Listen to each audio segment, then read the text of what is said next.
Welcome back to LearnRealDevops YouTube channel. Please subscribe, like and share LearnRealDevops YouTube channel. In today's video, we will do hands-on on setting up Kubernetes cluster and its components. And this video is a continuation of a previous video. So if someone has missed the previous videos, I would request you to go back to the YouTube channel and check the following videos. So this is the channel, LearnRealDevops channel, and if you want to master the Kubernetes architecture including the components, you have the video 1 here, so which talks about Kubernetes architecture with roadmap part 1. After this, you can check this Kubernetes architecture roadmap part 2, followed by come back and check this video on Kubernetes cluster in multiple environments. After doing all these 3 videos, then it will be easy for you to follow up today's session. So you have been asked to create a new Kubernetes cluster for QA environment or dev environment for your company. So now we will also set up the Kubernetes master followed by 2 worker nodes, worker node 1 and worker node 2 as part of the Kubernetes cluster. Okay. So now if someone asks, or in interviews if a question comes on how did you set up a Kubernetes cluster, then you can say that for lower environments like QA or dev, you have set up Kubernetes cluster using kubeadm. So what is kubeadm? Kubeadm is a tool which will help us in building or creating the Kubernetes cluster. But only one thing point to be noted here: kubeadm will not provision machines required for the Kubernetes cluster. I mean, kubeadm will not help you in provisioning the Kubernetes master machine, neither the worker node 1 and worker node 2.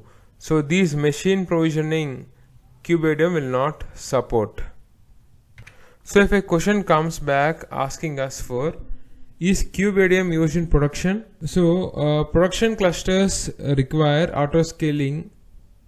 So kubeadm is not used in production. Now we will create the infrastructure for Kubernetes cluster by provisioning 3 EC2 virtual machines on the AWS cloud. 1 machine for the Kubernetes master and 2 machines, the other 2 machines, so I mean one for the worker node 1 and other one for the worker node 2. So totally we'll use 3 virtual machines to provision the infrastructure on the cloud AWS. Now coming to the capacity of the Kubernetes master machine. So how much capacity is required for us to provision this Kubernetes master machine? So we'll go with 2 CPU with 2 GB of RAM, as this is given by the documentation of Kubernetes. So if you have a look here, so when you are installing kubeadm or when you are creating a cluster using kubeadm, so the requirement is that your machine should have 2 GB of RAM and 2 CPUs. Now the same way, how much capacity is required when it comes to your worker node 1 and worker node 2? So in reality, the capacity of the Kubernetes worker node will be decided based on the application running inside the container. I mean, when the application is running inside the container, inside the pod, based on the application's capacity, the capacity of the worker node will be decided. Now in our hands-on, as we are not running any application like Flipkart or Amazon inside the container, but we are only creating a Kubernetes cluster, I will go with a machine which has got 1 CPU with 1 GB of RAM. Now let us quickly provision the Kubernetes master machine on the cloud and worker node 1 and worker node 2 on the AWS cloud.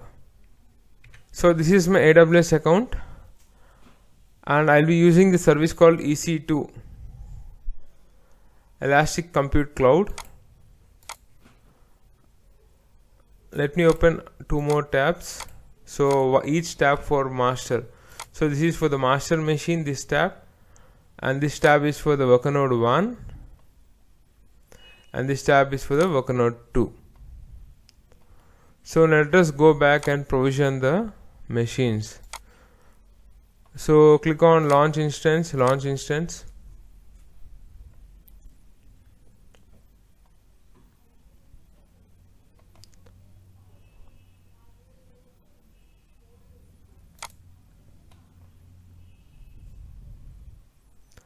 I will select Ubuntu as OS and I'm going with free tier eligible Ubuntu server 20.04 version. Select, and as I said, we'll be going with for the Kubernetes master with 2 CPU and 2 or more RAM. So this condition is getting satisfied here. So we will go with T2 medium machine for the Kubernetes master. When it comes to Kubernetes workers like worker node and worker node 2, also you can use T2 medium, but as I said, we are not doing any deployment, we are only creating a Kubernetes cluster. So for the worker node 1 and worker node 2, I will go with 1 CPU and 1 GB of RAM, so it will be T2 micro machine. But let us go forward and first create the Kubernetes master machine using the T2 medium, which requires minimum 2 CPU and 2 GB RAM. So as it is 4 GB, that's more than enough. Let us go forward. So number of instances. So if you see this diagram, for the Kubernetes master, I'm creating the machine. So number of instances will be 1 for the Kubernetes master. Rest all will be left to default. Next. Everything will left to be default. Next. Next. Existing security group, and in that I am going with the default security group. Review and launch. Launch. Choose an existing key pair. I acknowledge. Launch instance. So meanwhile, by this machine comes up, let us go and create the worker node 1. So the same way again,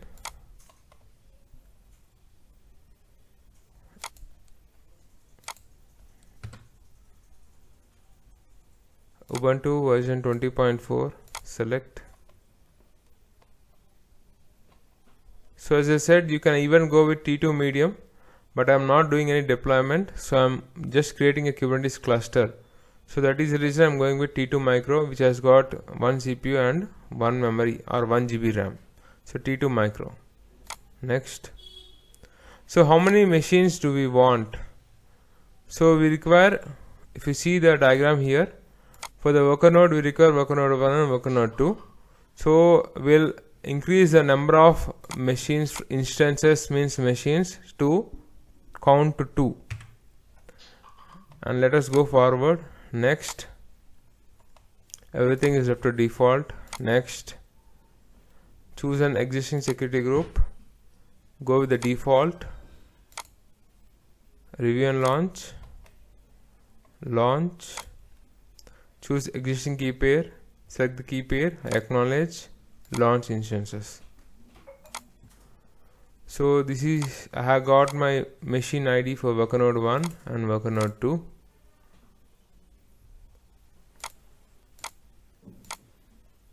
And this is my master machine ID. So we'll name the machines here. Kubernetes master or control plane.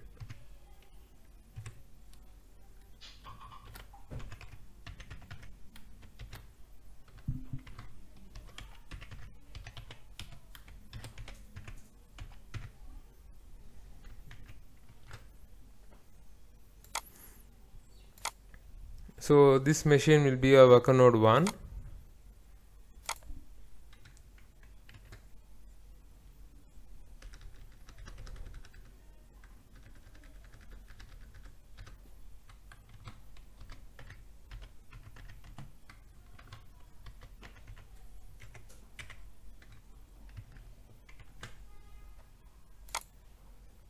So this machine will be a worker node 2.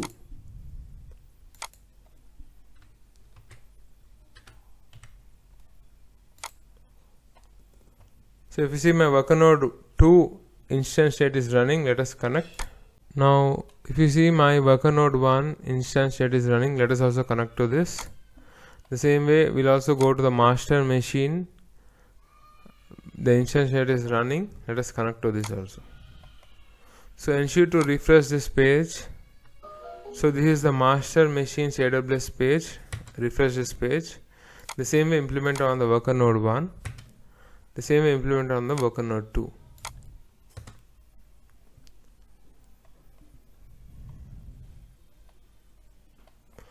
So if you see my Kubernetes master, this is my Kubernetes master and this is the SSH command.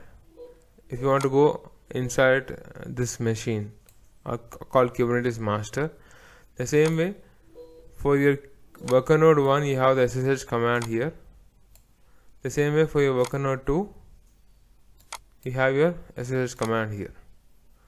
So now I'll log into all these 3 machines and keep ready my terminals using git bash.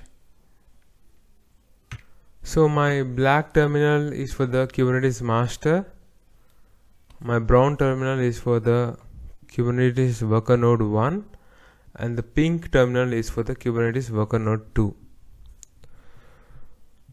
So now we will install the container runtime, and in our case the container runtime will be Docker. So the Docker component will be installing on the worker node 1 and also on the worker node 2.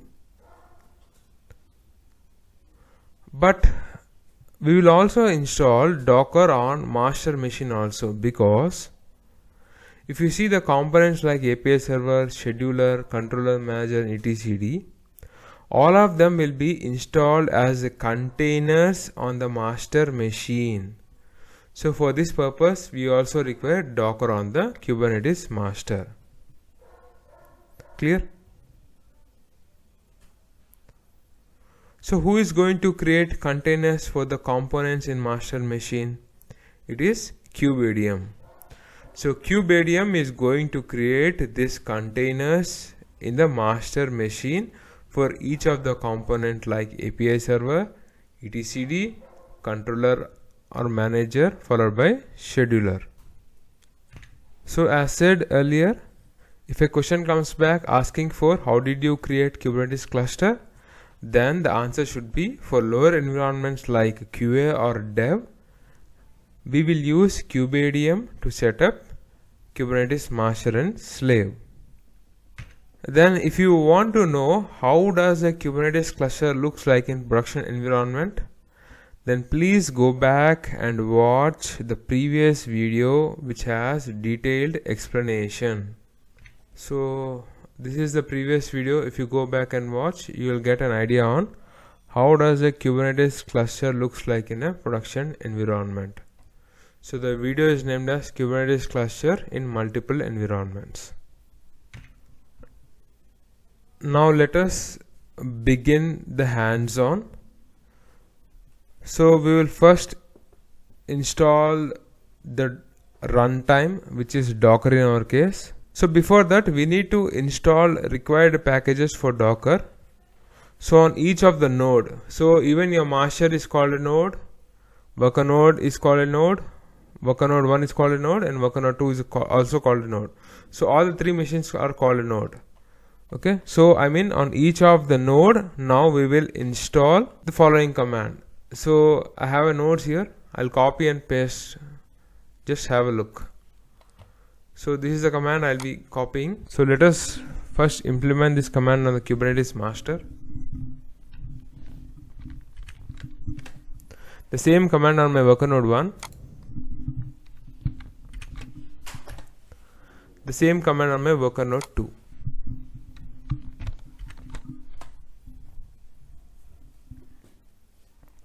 Now before installing Docker, on each node we will install the packages required as per Docker documentation.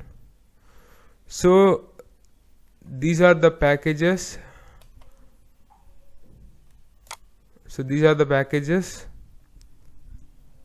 That are required as per Docker documentation. So we'll copy them and apply it on all the 3 nodes. I mean master, worker node 1 and worker node 2.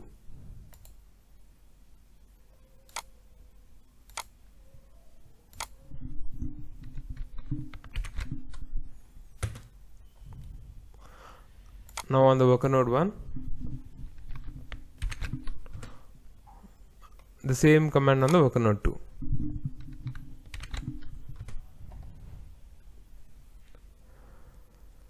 Now on each node using curl, now we will download the Docker GPG key and add the Docker GPG key.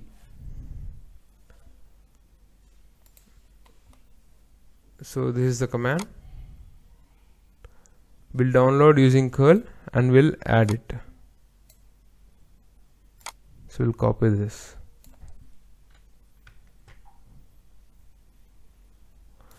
So I'm implementing on the master machine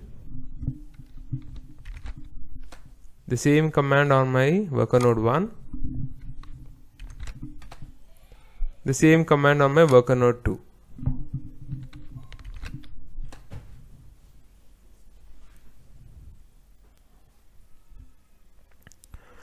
Now on each node we will add the Docker repository to my existing repositories list. So this is the command.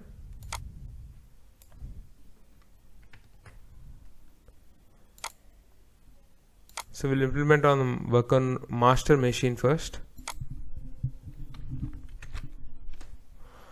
followed by on the worker node 1 and worker node 2.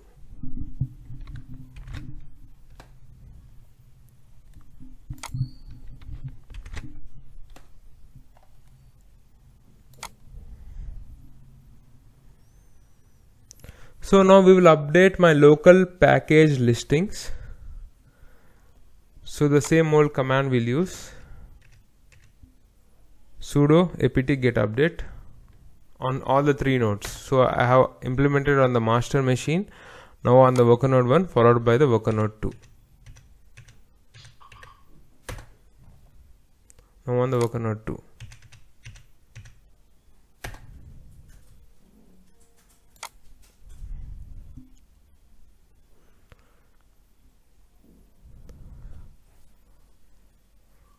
And now we will install the Docker package.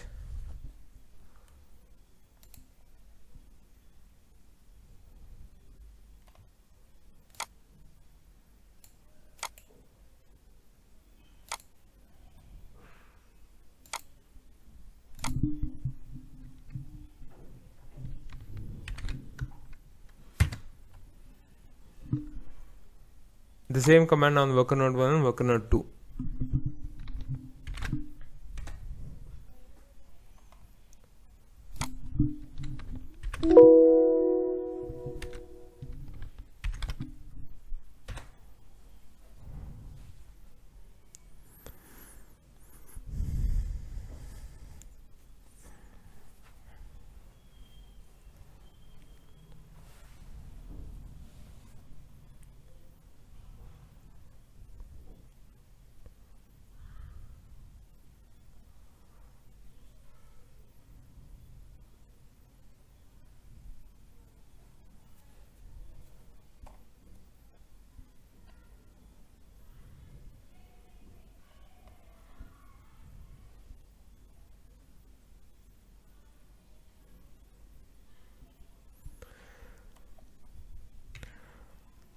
Now we will ensure whether Docker is properly installed and running.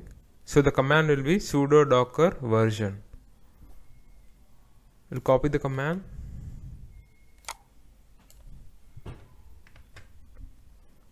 will implement this command on all the three machines, I mean master and worker node 1 and worker node 2.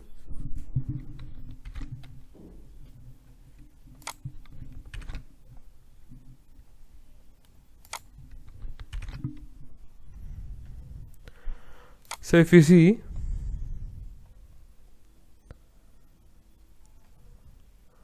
this is the Docker client information on the master followed by the Docker server information on the master. The same way, this is the Docker client information on the worker node 1 followed by Docker server information on the worker node 1. Now this is the Docker client information on the worker node 2, and this is the Docker server information on the worker node 2. So everything is clear, so it indicates that Docker has been successfully installed.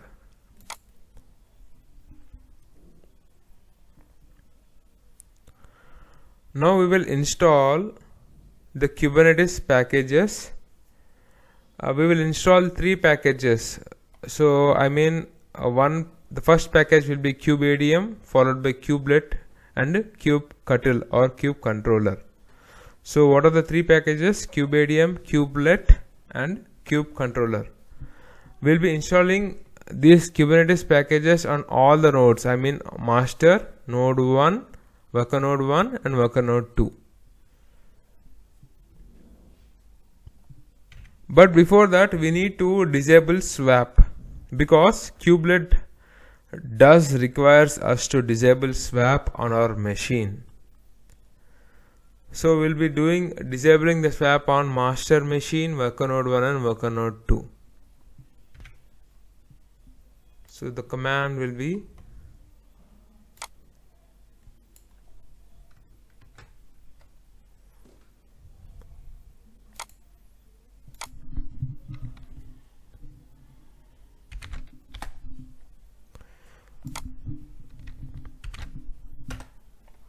finally on the worker node 2.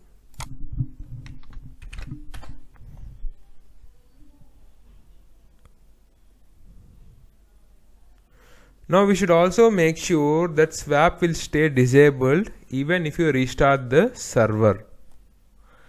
So if you look at this command,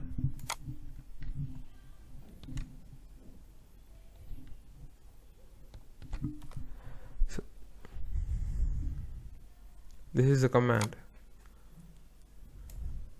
We are using this command to edit a file name called etcfstab, and we are commenting down any line that are setting up swap. Okay, we are commenting down any line that are setting up swap. So that will make sure swap will disable whenever the EC2 server restarts. So let us implement this on all the 3 nodes.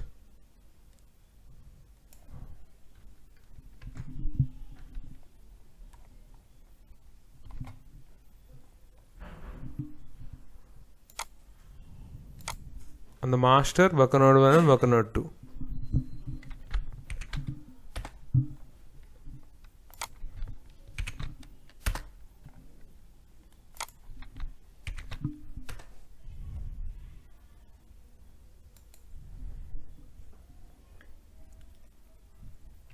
Now on each node we will set up the Kubernetes repository. Now we will download the Kubernetes GPG key using curl, and we will add the Kubernetes GPG key. So using curl we will download the Kubernetes GPG key and we'll add the key.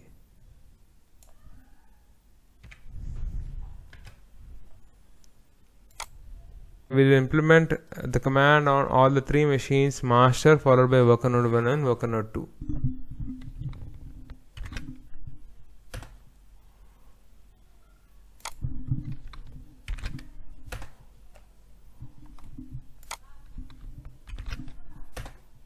So we have successfully implemented on all the 3 nodes, I mean master, worker node 1 and worker node 2. So now we will add the Kubernetes repositories to my existing repositories list. So this is the command.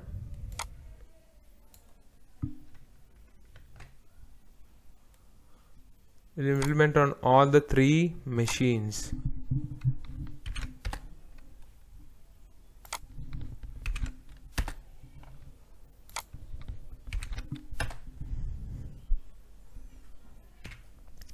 Now on each node we'll run an update. So sudo apt update or apt get update. Sudo apt get update on the master machine. The same on my worker node 1.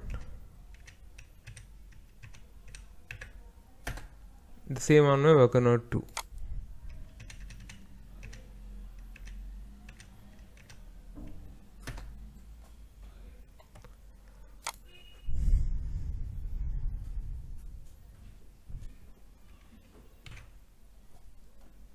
Now finally we will install the Kubernetes packages on all the 3 nodes on the master, worker node 1 and worker node 2. So what are the 3 packages? The first package will be kubelet, kubeadm and kubectl. But there is a point to be noted here. Always make sure you use the same version number for all the 3 packages. So I mean to say,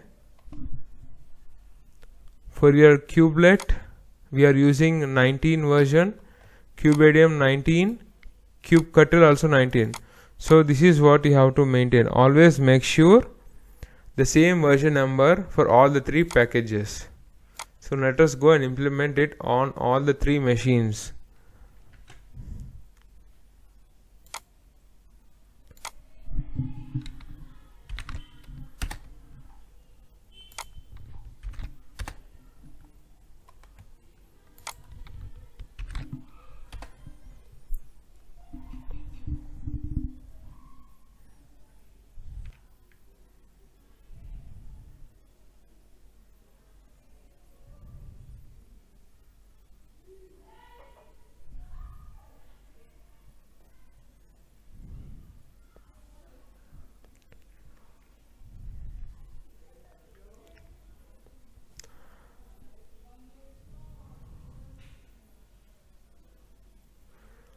So now in order to, as we have selected a specific version like version 19 for all the 3 packages, in order to not to get these packages automatically updated, like how your Android mobile gets updated whenever there is an update.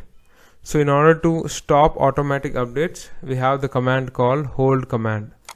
So we'll hold these 3 packages from automatically getting updated. So they will remain with the version 19. So this is the command. Let us implement it on all the 3 machines.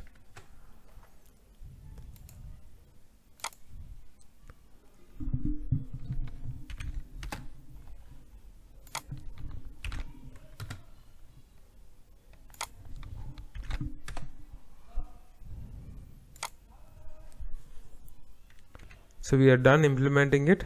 Let us go forward. Now we need to initialize the Kubernetes cluster. So but before that we need to supply a Kubernetes configuration file. So this is the file we'll be creating on the Kubernetes master only. So we'll copy this.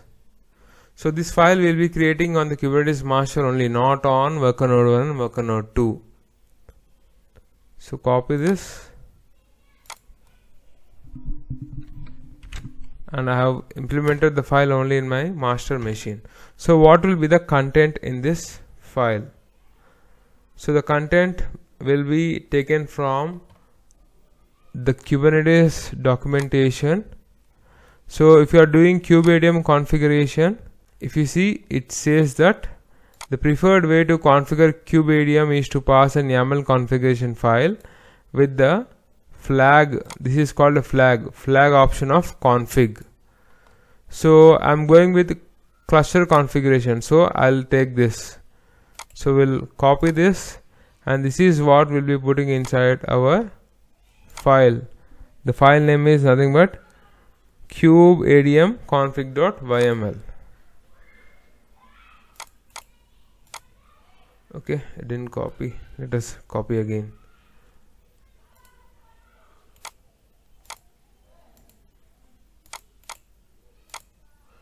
So everything is fine here.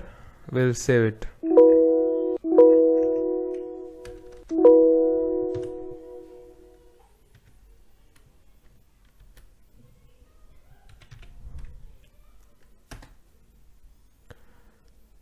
So if I open the file,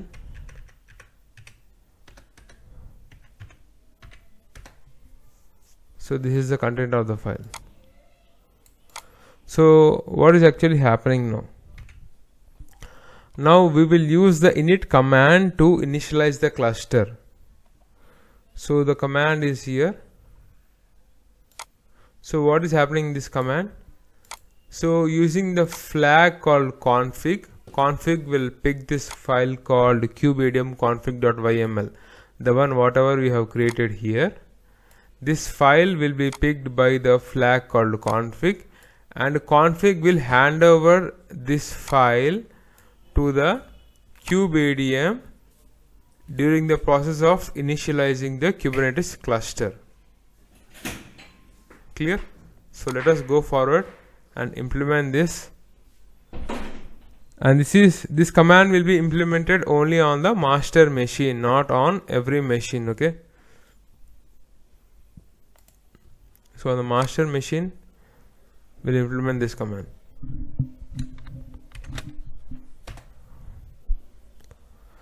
So once you do the initialization,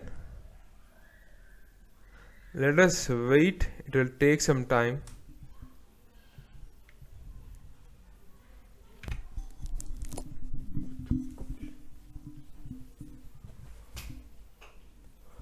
So like to maximize this master machine terminal.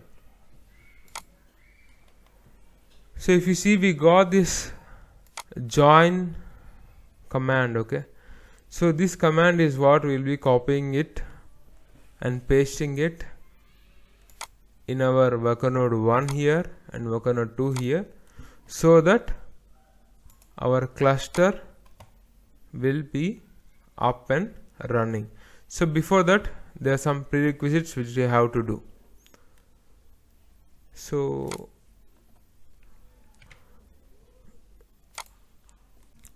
now closely follow. Immediately after initializing the cluster, that is after using kubeadm init command, a file is created in the location etc kubernetes admin.conf. This admin.conf, okay, this file has got all the details about the API server. So I'm talking about this component called API server of the Kubernetes master. So this admin.conf file, what you are seeing on the screen, has got all the details about the API server. So what are the details which it has got? So let us open the file.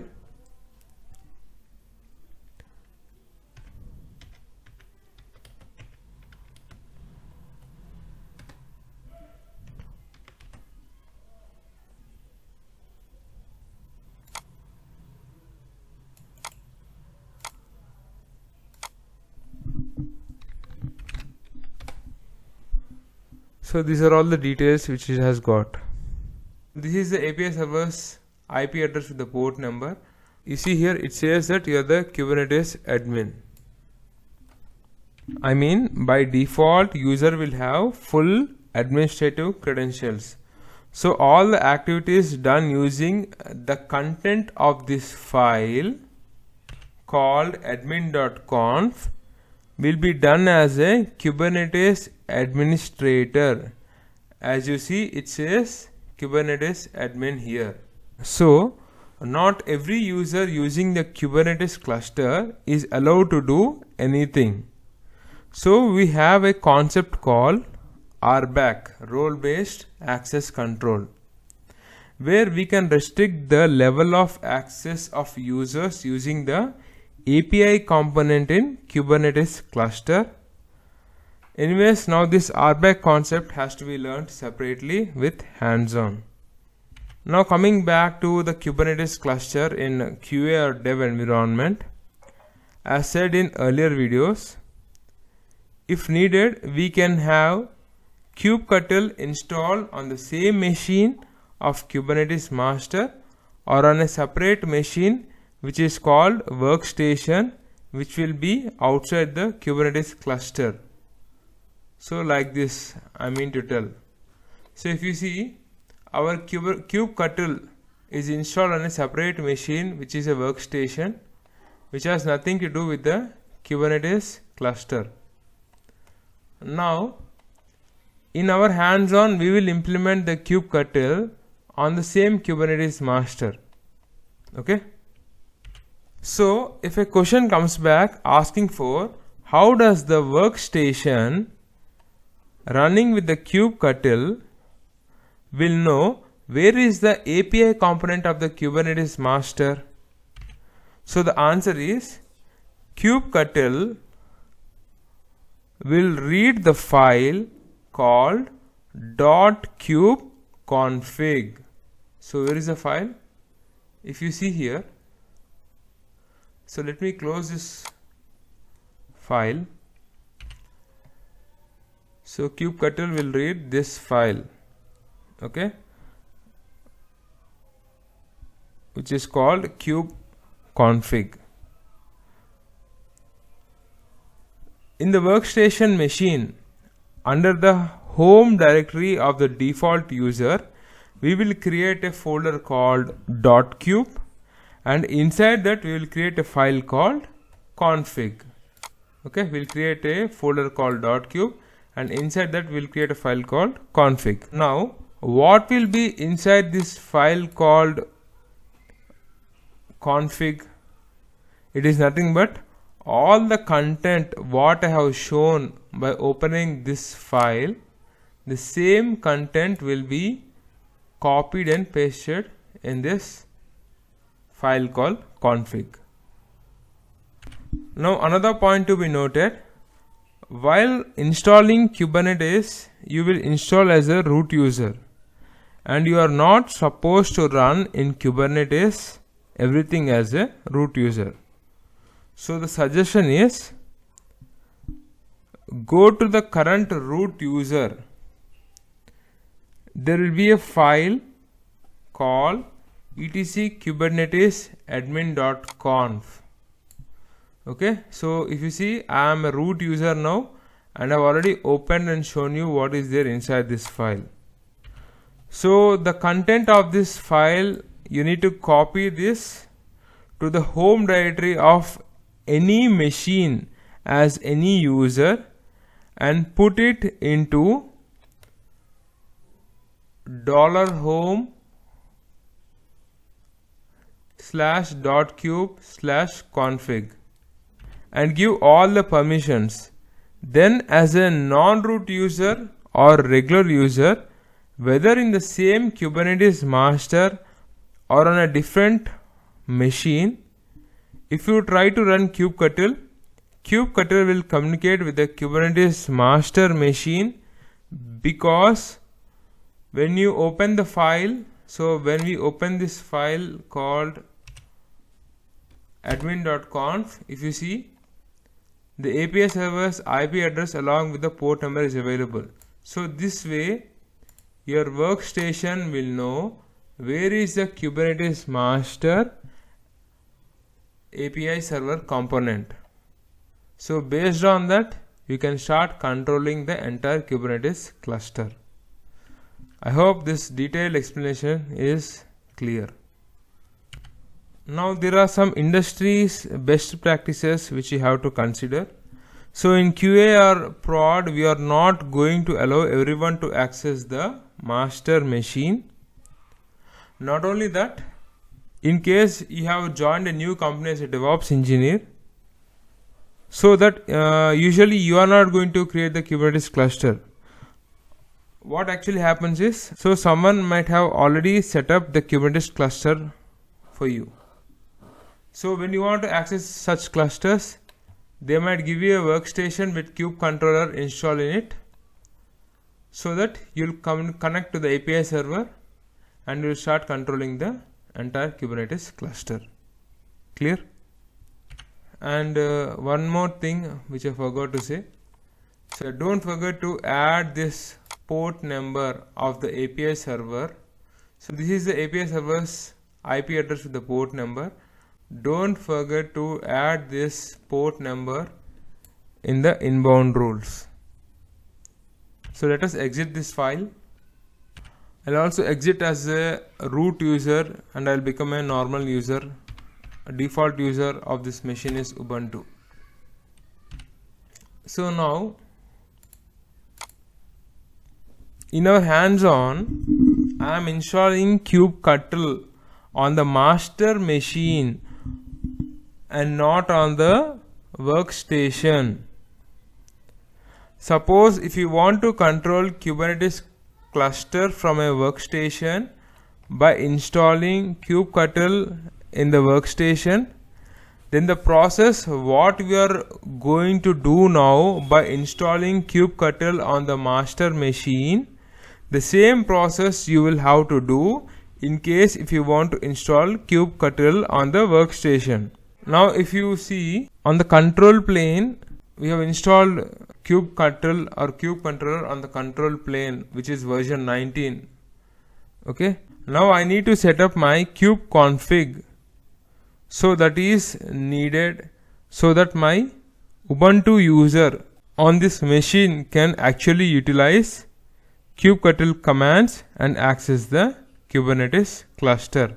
So I mean to tell, I am making my master machine as the workstation, and the steps what am I going to do now, the same commands you need to follow. So in case if you want to set up a machine separately with kubectl installed in that machine, so that machine is called workstation. So what is that you have to do in this workstation to connect to the API server of the Kubernetes master? Those steps I am going to show it now. Now kubeadm init command has given us the following 3 commands output. So this is what we will be implementing now in the Kubernetes master, because I want to make the Kubernetes master as a workstation. I am not going to take a separate machine, and I don't want to make the separate machine as a workstation.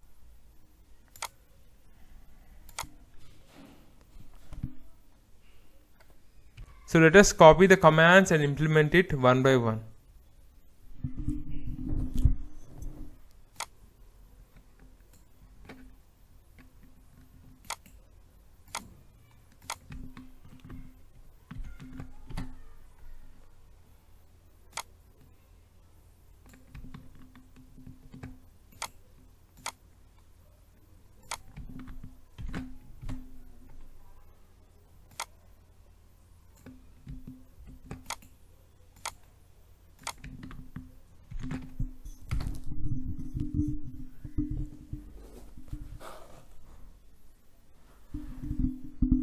So now if you see on this machine as a Ubuntu user, I copied the content of admin.conf to the .kube config file, and I have also given appropriate permissions. So now from here when you run kubectl knows where is the API server of the master machine. So let me open and show you. I have already opened and showed you what is the content inside admin.conf. The same content will be now available in this file. So let us open this now.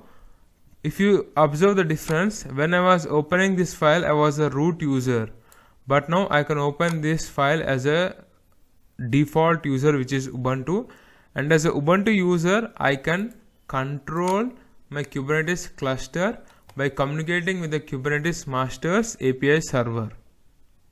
So all that is possible because of the content of this file, which I have transferred to this file called .kube config. So let me open this file.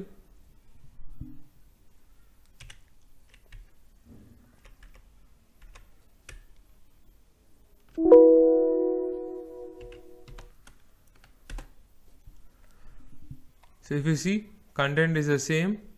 We have the API server's IP address followed by the port number, and it says we are the Kubernetes admin. So let us close this file.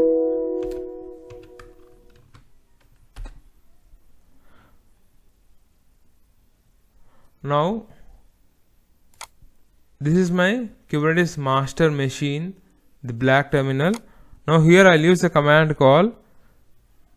We'll get the nodes. So we'll use the kubectl command, kubectl get nodes.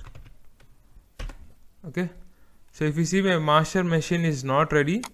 So to solve this problem, we need to deploy a network which is called Calico. Let me do that. So the command kubectl get nodes we have implemented on the Kubernetes master, and if you see, now I am able to successfully run the kubectl command against my Kubernetes cluster. If you see now, the master machine status is not ready.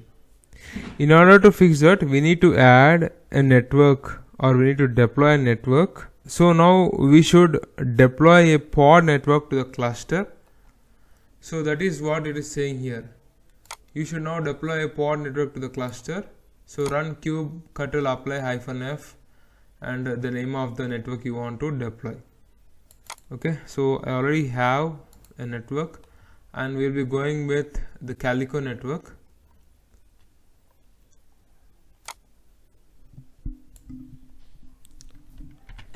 So you can also have networks like Flannel.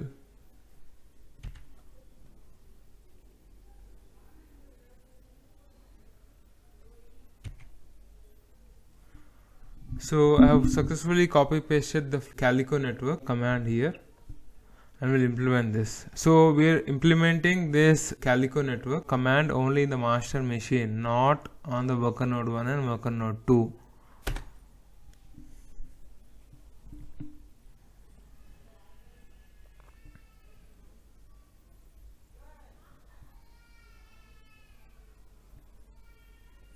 So the command what we implemented will download the Calico manifest file, and it will apply the manifest file using kubectl apply.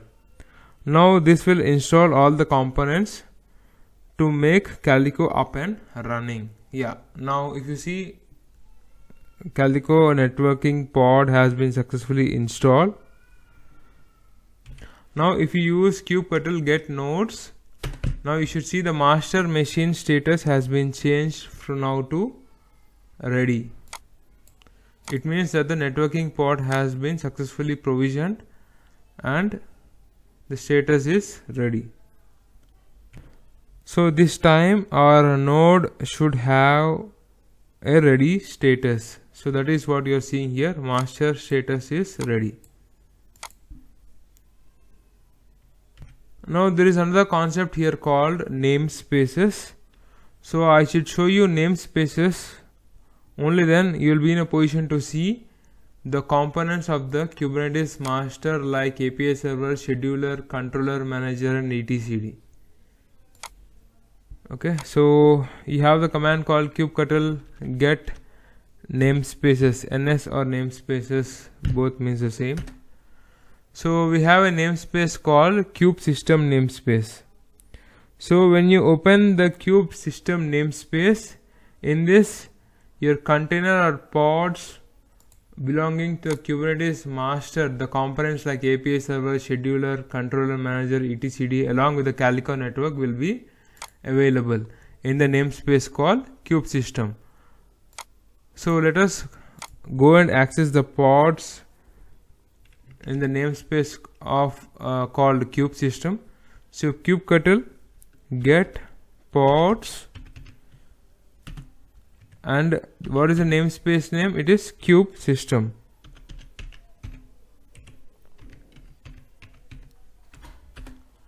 So if you see, you have your Calico pod, you have the API server component of the master, etcd component of the master, controller manager component of the master, followed by the scheduler component of the master. Clear? All the 4 components are running as pods inside your Kubernetes master in a namespace called kube system. Clear? Now let us once again type kubectl get nodes. If you see, currently we have only master as the node in the cluster. Now let us also join node 1, worker node 1 and worker node 2 to the Kubernetes cluster. So the process will look like this. So I'm back to my Kubernetes master terminal. So now on the control plane node we will get the join command using the following command.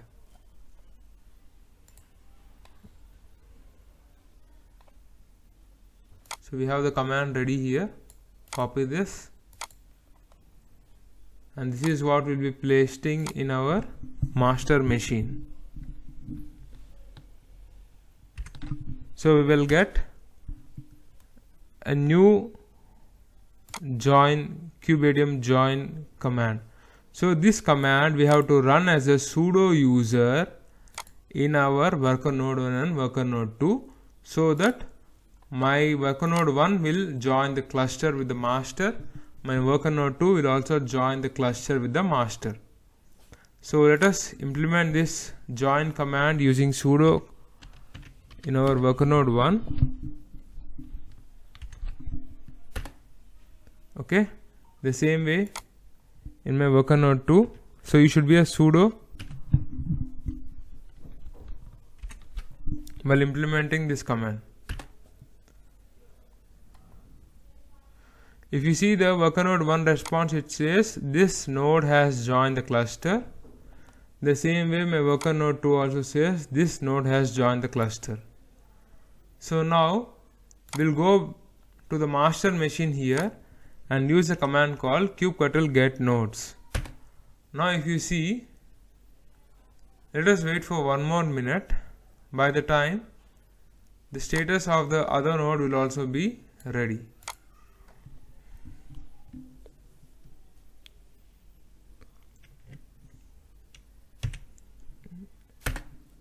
Here now if you see, we have master ready, worker node 1 and worker node 2. All the 3 nodes are now part of the Kubernetes cluster, and this is the way you will be creating a Kubernetes cluster in your QA or dev environment if a chance is given. So if you see, this is my worker node 1. In this worker node 1, if I try to do kubectl command like kubectl get nodes, so it will not happen. The reason is we did not make the worker node 1 as a workstation.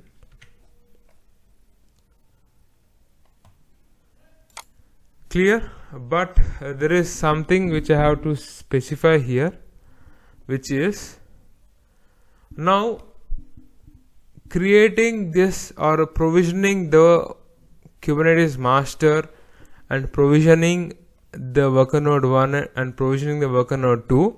How did we do? We provision these 3 machines using what? Using AWS console. So using the AWS console, we provision the infrastructure, nothing but the machines.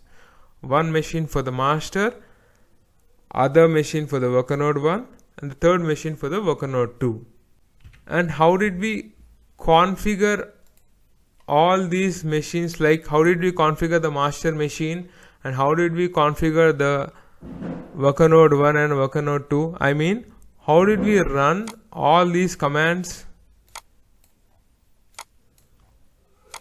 It was manually. We copy pasted every command as per the requirement. But there is something which I have to highlight here. In real time, if you want to do the same work, I mean, you will not have 2 worker nodes or 3 worker nodes. Suppose if you have a cluster which has got 2 masters and more than 2 worker nodes, like 15 worker nodes or 20 worker nodes, then setting up the Kubernetes master and the worker node 1 or worker node 2 till worker node 10 or 20 or 30 will not be possible with the way what did we do in this video. To overcome that, we need to learn a concept. So this is our website, LearnRealDevops.com, and here so we have a concept called IAC, infrastructure as a code. So if you know the concept called infrastructure as a code, and for this we'll be using Terraform. So when you know Terraform, you will be in a position to provision the infrastructure like master machine and worker node 1 and worker node 2. Clear?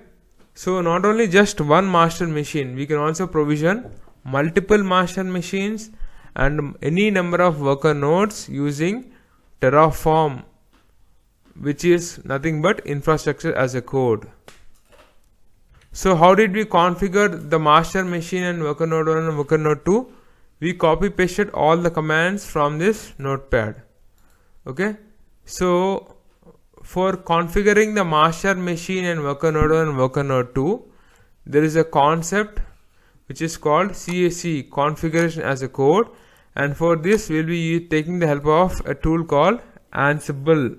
We'll write Ansible roles using playbooks, and using that we'll immediately configure this cluster.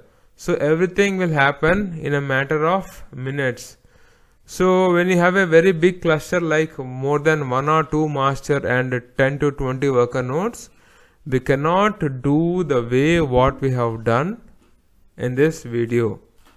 This video is only to show you how to provision a Kubernetes cluster which has got 1 master with 2 worker nodes. So I hope you understand what should be the expectation in every organization when you want to provision an infrastructure. For that you have to learn Terraform, and to configure the infrastructure you need to know the concept called configuration as a code, and the tool will be used is Ansible with the help of Ansible roles using playbooks. Clear? So if you ask me for the concept called infrastructure as a code, why are we using Terraform? So there is something I would like to justify in this video. Just have a look. I'm currently in the Terraform website. Now Terraform supports multi-cloud. So the term used will be cloud agnostic.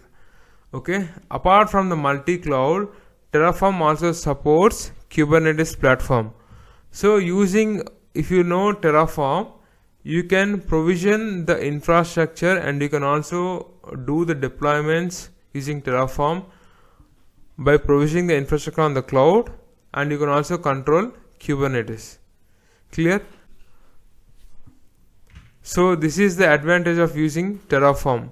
So you can control Kubernetes, you can also control AWS platform. Both these two platforms you can control using the one tool called Terraform, which is developed by HashiCorp. Whenever you are talking about the Kubernetes cluster in various environments, give a conceptual and detailed explanation. So this sort of explanation is expected and is a need of the hour in the interviews by the hiring companies. If you are looking for high pay scale or to attend client rounds or interviews, or if you want to work in DevOps domain for companies in India or abroad, or to attend top product companies like Meta, Google, Amazon, etc., then a detailed and conceptual explanation is the need of the hour. This explanation is only possible if you have really done some hands-on in the multiple environment, and this high level of knowledge can be obtained with detailed conceptual and in-depth training on project. In case if you want to get trained one-on-one using real scenario projects based on your available time, we are here to support you. Last but not the least, better late than never. And DevOps means problem solving skills.